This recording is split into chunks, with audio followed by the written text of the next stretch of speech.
हमारे गांव में 4 दिन से लगातार भूकंप के झटके गिर रहा है। इस दहशत के मारे हम लोग घर से बाहर निकल रहे हैं और हम ये चाहते हैं कि इस संकट से बार बार हो रहे धमाकों ने ग्रामीणों की चिंता बढ़ा दी है।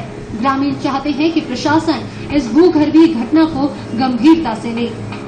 पिछले 4 दिनों से इस गांव में इस तरह की भूगर्भीय आवाजें सुनाई देती हैं, तेज धमाकों की आवाजें सुनाई देती हैं, जिससे वो दहशत में है। साथ ही ग्रामीण अब यह भी मांग कर रहे हैं कि उनकी इस समस्या का जल्द निदान होना चाहिए।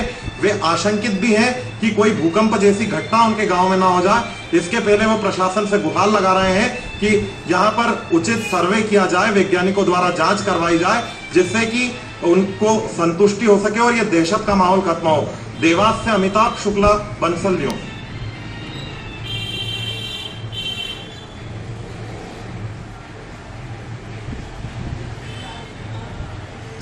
बेरहम बारिश